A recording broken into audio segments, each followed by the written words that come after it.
And I got in trouble a lot because if I was with a leader, like, I don't know, for me, if they pulled out the $20 bill and started putting it in, I would just stop pitching them and be like, oh, thanks so much for your donation. And they would yell at me for that. They're like, no, you should keep pitching them. Because even if they put that 20 in, maybe they'll still do the monthlies and then do that on top of it. And I was like, why? Like, they already donated. Why do they need to donate more?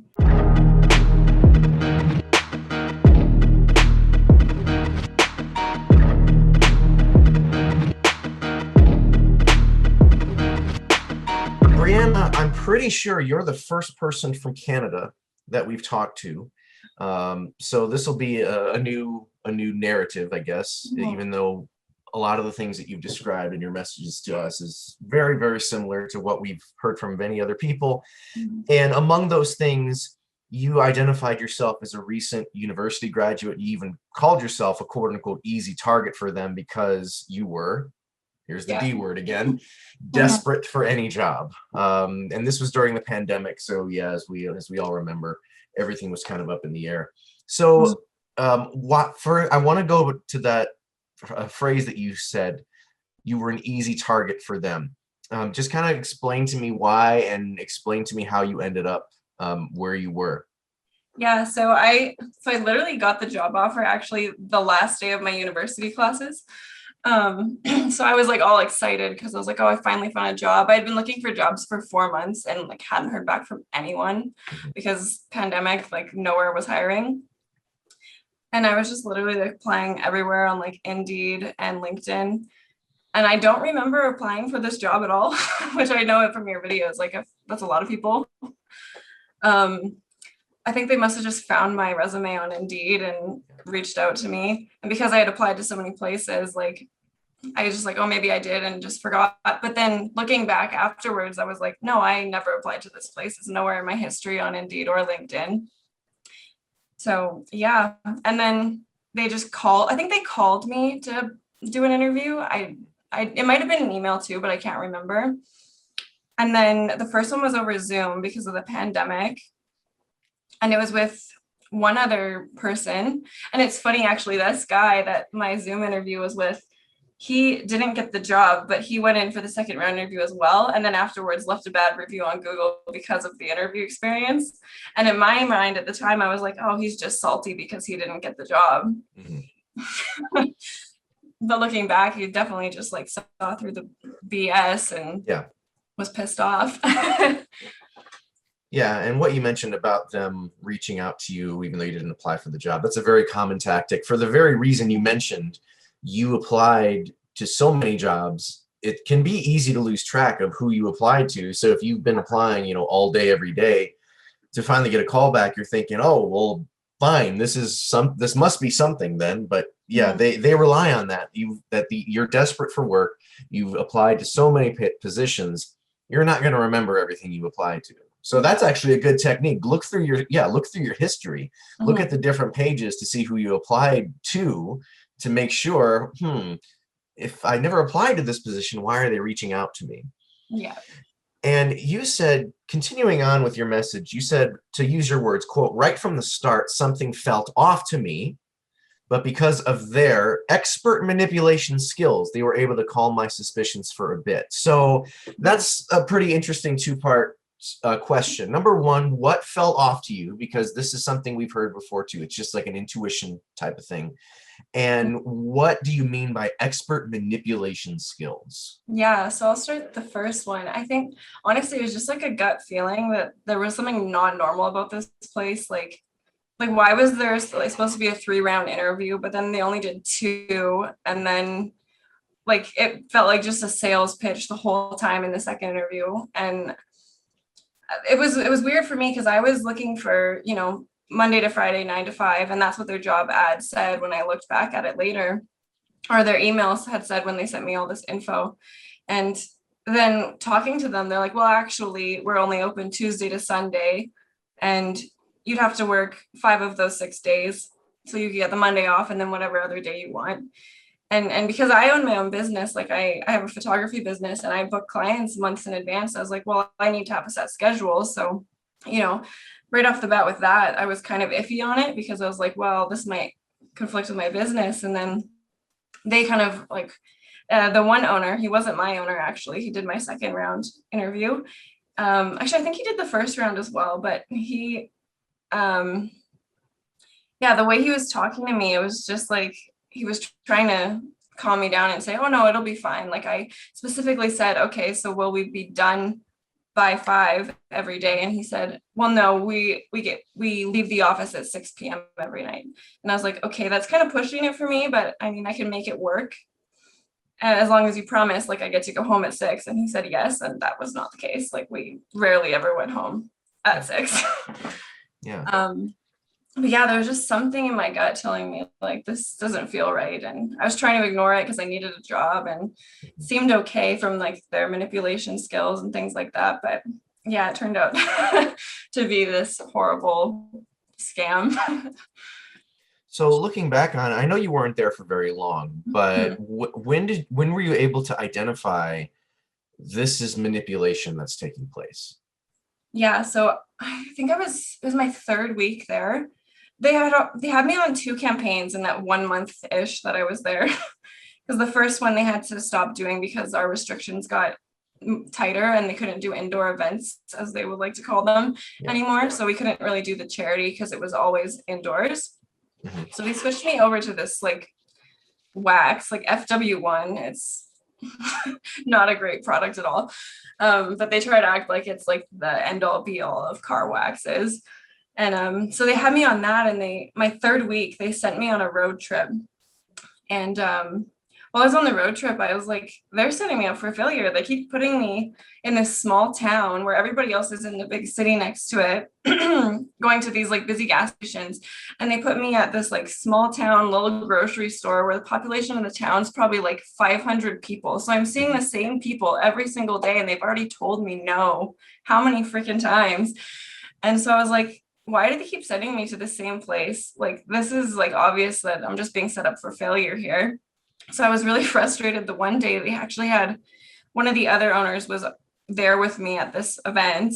And I went on a break in my car and I just started Googling FW1. And the things that came up, I was like, oh my God. I found this article just talking about how it was all a scam, and started finding out about Smart Circle and things like that. Because I guess Smart Circle actually, I think I might not be right on this, but I think I read somewhere that Smart Circle owns FW1. So it's one of their own products. Yeah. So yeah, I was just like, I just started thinking like, this is not good. And then the next week I came back because I didn't do well on the road trip. They were telling you you're going to make $1,000 a day in commission on road trip. Everybody does. No, I hardly even hit Bell. I hit Bell twice in the whole week. Like, so they were telling when I come back that they were either going to put me in Costco because Costco is so much easier, or they would, if they could get events and charity again, they put me back on charity, which is actually what ended up happening. And then, so I did one whole week on charity completely by myself. I don't know what happened to everybody else that was on charity before this all happened. And they put me in this like poor neighborhood in a big grocery store. And it's a Canadian store. It's called Superstore. And they have these credit card guys already in the doors annoying everybody as they walk out. So you're already like not going to have good luck because they're like, oh God, somebody else selling something to me. And it's in a poor neighborhood. Like literally, I watched so many people get like stopped by their loss prevention people just from stealing stuff. I'm like, these people can't even afford their groceries. How are they going to donate money to me? Like, it's not going to work. So I didn't do well that week either. And it was my birthday week too. And I was just so bummed out, or nagged out, as they like to say. Mm-hmm. And I was like, yeah, I was upset. So I texted my owner and she was like, well, call me. And then I was networking with her, which is just bullshit. It's just talking on the phone. It's not networking at all. And I was like, yeah, it rubbed me the wrong way. Like the way she was talking to me, it was just so obvious that it was manipulation. And then, yeah, the week after that was the week I ended up quitting because this girl, she actually quit the same day as me. She's the one that showed me your documentary. She was a leader. One of the other leaders had sent it to her.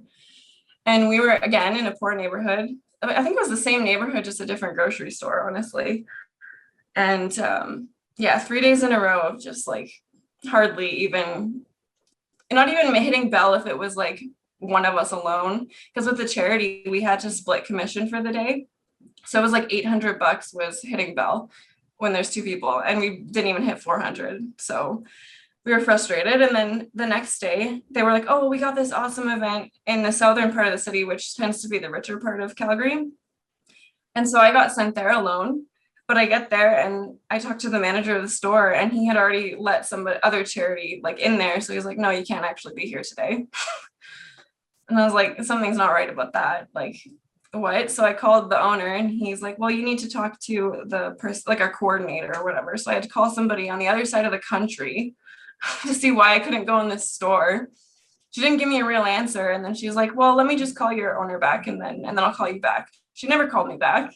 The leader who showed me your video actually texted me and was like, hey, so I heard you're coming to join me at this location again. I was like, okay, I guess I am. So I had to drive completely across the city. Like, it took me 40 minutes to get to this other event. So I've already wasted like 2 hours of my day. And then I get there, and she's like, yeah, it's just as bad as the other days. And we ended up spending the majority of that day sitting in her car watching your documentary instead of trying to pitch people. And then we ended up leaving early, grabbing a Starbucks on the way back to the office, and sitting there outside the office for almost 2 hours because we're supposed to be back at the office for 6 p.m. to check in. Yeah. No owner showed up till like 7. Like, we were just both so pissed off. And then she went in and told her owner off, and then quit. And then my owner wasn't there because she was running the Costco stuff. So I had to call her later, and I was like, honestly, like, I'm pretty pissed off. Like, you guys like are setting us up for failure, putting us in these poor neighborhoods. Like, people can't even afford their groceries. Why are they going to donate money to us or sign up for a monthly supporter program? Like, it's not going to happen. And then I didn't even mention your video or anything because I was like, I don't even want to deal with the manipulation that she's going to say if I bring that up. Yeah. And then I just told her, like, I think I need to quit and I was having health issues at the time too. So I just kind of used that as a reason to quit. But she was like, well, take the weekend to think about it and then get back to me on Monday.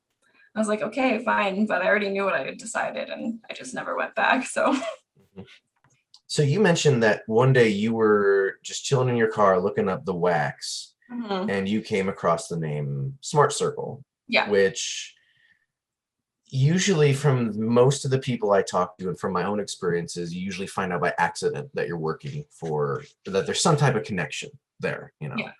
So, and again, you were there for only a month, but so what did you take with that information once you figured out, okay, there's this entity called Smart Circle? Did you try to dive in a little bit further to see who these people are? What does this even mean? Or was that something that you just kind of pushed to the back of your mind? I just kind of pushed it to the back of my mind. Like, yeah, I came back for another week, and I said, well, maybe we'll be on charity again. It'll be easier. Things will be back to normal. Because I was really good at charity when I first started my first week. Like, I was the high roller the whole week, and I was like, I didn't even know how that was happening because I just started. Like, but so I was hopeful that things would get better if I was back on charity, and then they obviously didn't. So then when I saw your documentary, I kind of started looking into Smart Circle, and I was like, oh yeah, this is basically like any other MLM, like, you know, Beachbody, Avon, Arbonne, those kinds of things. Yeah. And I didn't know that my company was a Smart Circle one until a few weeks ago. Actually, I was doing some like stealthy creeping on Instagram of some of the owners. And through our owner, I had heard the one guy's name. His name was Arsalan. He's up in Edmonton. And I had heard his name because they said that him and our owner, Mac, owned, like, they started the Calgary one together, and then he moved to Edmonton to do that. But I found out he's actually like a regional director or whatever they call it. And on his Instagram, like, Smart Circle stuff's all over it. Like, he has like pictures of his trophies and stuff like that. And I was like, oh, so I did work for them. Yeah. Yeah, you did. And something that probably rubs me the worst way about everything that I've heard over the past 3+ years is the charity campaign. I understand why it's there. I understand why it works so well, but it still frustrates me, and you as well. You mentioned this in your message, that you can disguise yourself essentially as someone who says you're collecting money for these charities, and sometimes even identify yourself as being directly from said charity. But what nobody knows donating to you is that essentially your marketing company, your scam Smart Circle company, always gets paid first. Yeah. And it's only after a certain amount of time, because you're getting these direct debit donations, it's only after a certain amount of time and a certain amount of money has been given to Smart Circle that these charities will even begin to see anything. Yeah. So it really is one giant scam. And I know something that you mentioned was something that I've often thought about, and I know I've mentioned this, I've voiced this in other interviews, is that they really pushed us, using your words, to get monthly donors and told us not to even mention one-time donations unless they bring it up. That felt really wrong to me. What kind of charity doesn't want whatever donations they can get, which is my thoughts exactly. You know, if you say you're collecting money for charities and I pull out $20 cash and you tell me, no, unfortunately we can't accept that, that just defies logic to me. Makes no sense to me whatsoever. So how were you able to justify that? So number one, what was your approach to, I guess you call them customers, to sales when you were trying to get these charity donations? And, you know, were you ever finding yourself in a situation where it was kind of hard to explain what you were doing or where the money went? Yeah, honestly, like, that's the one thing, like, even from the beginning, like, it weirded me out. I actually have in front of me, like, the breakdown of how our commissions worked. And I was like, if they're only donating $20 a month, why am I getting 40? Yeah. Like, that makes no sense.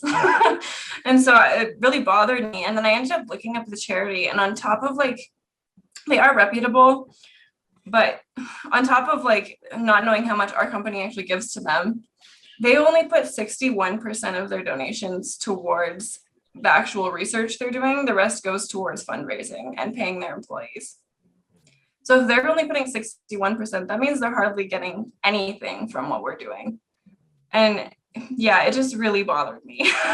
But I would, like, when it came to, like, trying to pitch people, they just, like, kept, like, pushing it down your throat to, like, just be positive, and it was, like, super manipulative. Like, certain parts, like, use, like, a more somber tone because this is about breast cancer, so, you know, it's not something you should be smiling when you say this, and things like that. And I got in trouble a lot because I would, if I was with a leader, like, I don't know, for me, if they pulled out the $20 bill and started putting it in, I would just stop pitching them and be like, oh, thanks so much for your donation. And they would yell at me for that. They're like, no, you should keep pitching them, because even if they put that 20 in, maybe they'll still do the monthlies and then do that on top of it. And I was like, why? Like, they already donated. Why do they need to donate more? So really what this is more of this is just a money grab on Smart Circle's part, basically. They're always interested in getting more money, and I get it, but it's just horrifying that they're doing it under the guise of, we're collecting for charities, we're trying to help all these people, or whatever the charity was for, make all these improvements, but not almost none of it goes to the charity. No. That's the worst part of this, and I really wish people, regular citizens, would educate themselves a little bit more, because there are posts about these charity scams all over the internet. All you need to do is do a little bit of research. And I know that these Smart Circle people, they use emotional manipulation. They use very charged language, very emotional language to make you feel guilty, right? You know, why wouldn't you? Why can't you donate something today? Yeah, they'd also, like, have us say, like, to make it, like, personal, they'd tell us to say the 1 in 8 women that you know in your life who will be diagnosed with breast cancer. Like, they're trying to make it seem like, oh, well, if you don't donate, then someone in your family is going to die. Like, it's just horrible. Yeah. So you were only there for a month, and you said that your one coworker showed you the slave circle, and that kind of lit the fire under you to get out. The one thing that doesn't change, however, is that you still need a job and you still need to make money. And really the one line from your message that really stood out to me, and this was one of the main reasons I wanted to talk to you, was you had a realization, and to use your words, I couldn't really afford to quit, but it felt morally wrong to go back. So I decided being broke was better than working for these scammers, which I think is a very commendable attitude. Once you're able to identify these people, Smart Circle, as what they are, then hopefully it should make it a little bit easier to get out. Yeah. So how did you come to that decision, and how were you able to rationalize that this was the correct decision, even though I'm not going to have a job, I'm not going to make any money? Was there any pressure from like your support system to stay, or how did you reconcile that? Yeah, so that day that me and that other girl both quit because we watched the documentary, I was just like, this isn't right. Like, I'm stealing money from people. And they had also, like, when I was doing the wax too, they tried, because my dad's a mechanic, so they tried to get him to sign some kind of deal to sell their wax through his mechanic shop. I didn't even bring it up to my dad. I was like, no, like, why are they trying to use my family to do this? That's morally wrong too. And then when I was doing charity, like, there was one time I was really struggling to get any subs for the month. And so for that day, and I contemplated like calling my mom and getting her to sign up, and thinking about it, I was like, I'm so glad I did not get her to do it because like, it's just a scam. And I even looked up on their website, like the charity's website, how to cancel it. And it's like, you can't find it, because they would tell people, if you want to cancel in a month, that's fine. It's on their website. And I'm like, but you can't find it easily. So it's just so wrong. And I don't know.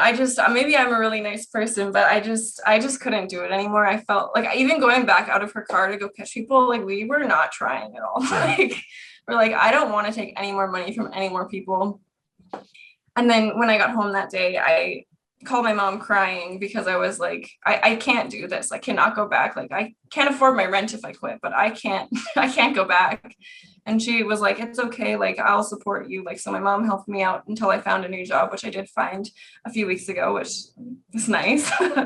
But because, I have my own business, but like, when you first start out, like a photography business, you're not really making money. So I made sure that my mom would support me. My boyfriend was okay with it because I live with him. So, and he owns the house and I pay him rent. So I was like, as long as they're okay with it, and I can use this time to work on my business and then also apply for jobs constantly. Yeah. But the right jobs this time. Sure. Then I was able to do it because of that. If I wouldn't have had the support from my mom, I think I would have been just honestly like stayed on and just like not tried. Yeah.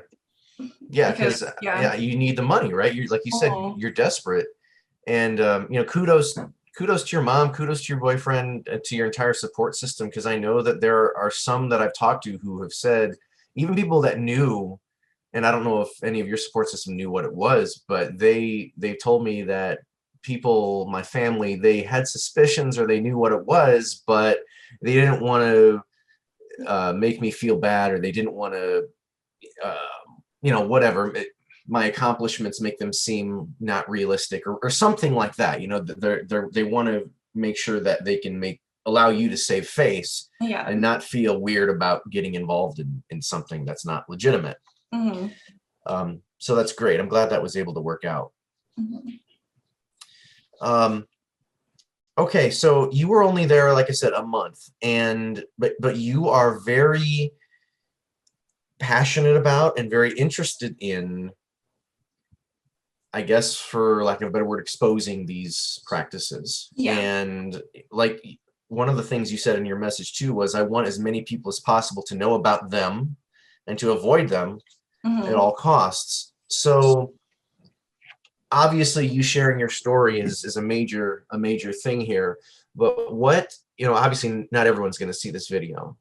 So if someone's out there, they might have gotten an interview request, or they might be that maybe they're doing something that sounds familiar, but they're not sure. They've never heard of Smart Circle. What advice do you have for individuals who might feel that intuition? Are there certain questions to ask, certain things to look for? What do you think? Honestly, just like, do your research. Like, if something feels off, it probably is.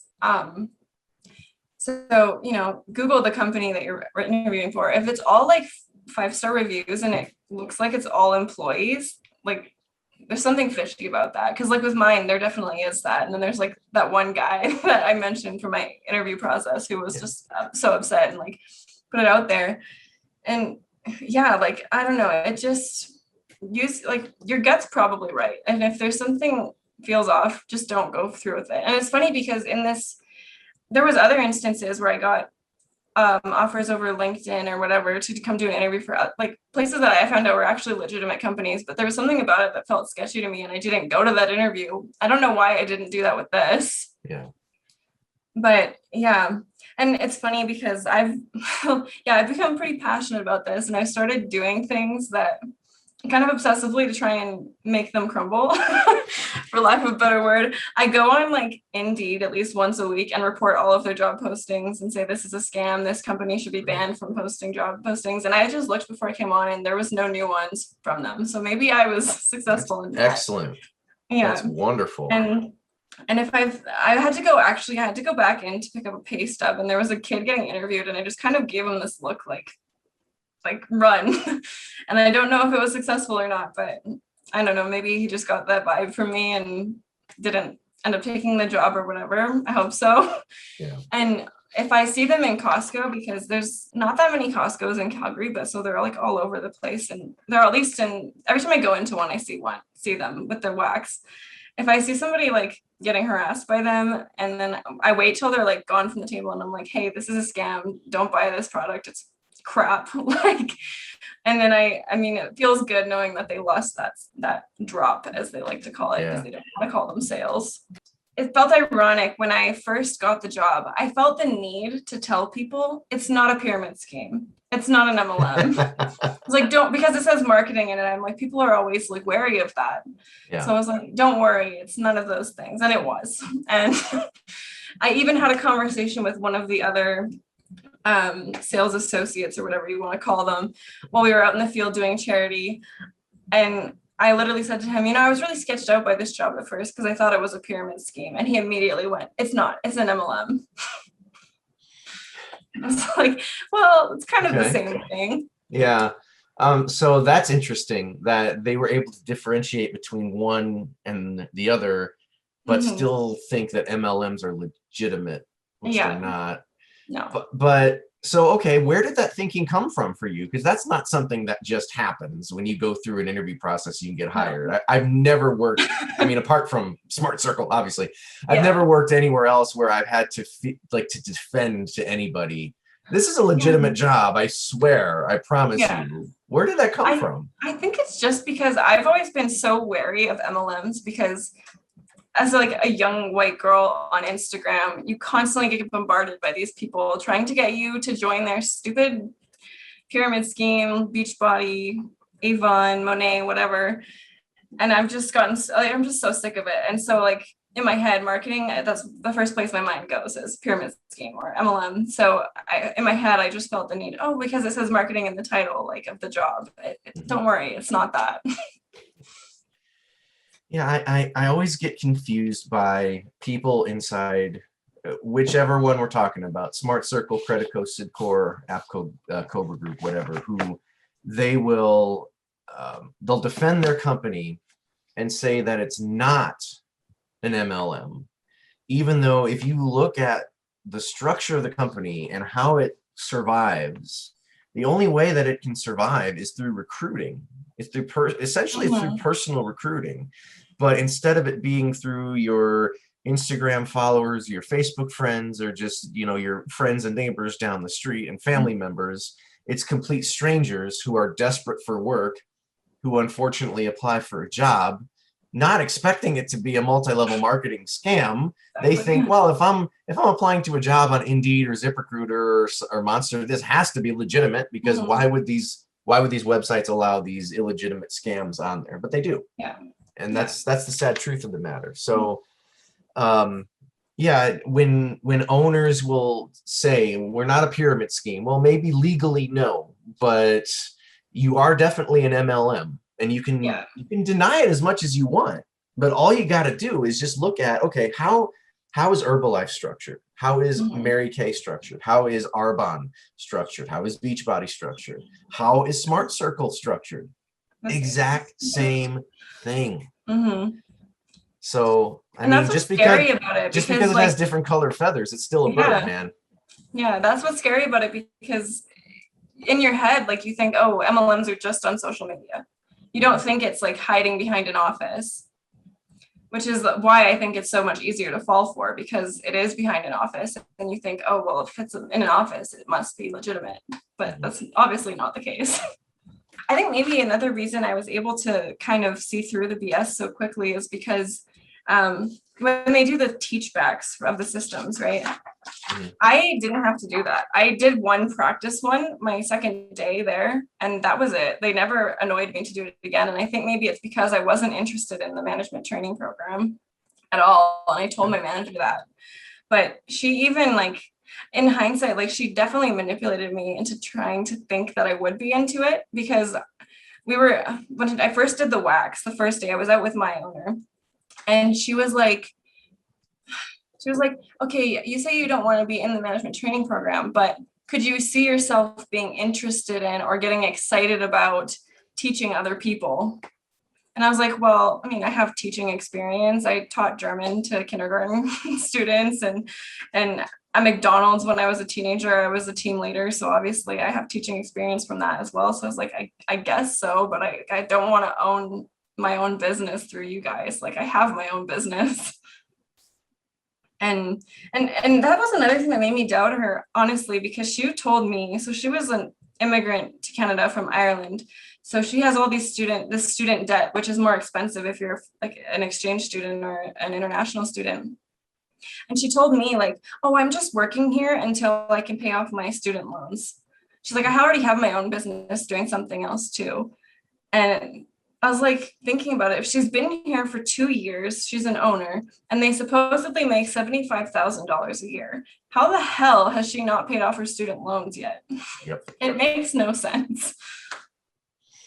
Yeah, because she's not making anywhere near 75K. That's why. That's literally why. Yeah. Maybe over 3 or 4 years time she's made 75K before taxes, but yeah, I don't see that becoming anywhere close to that. No, definitely not.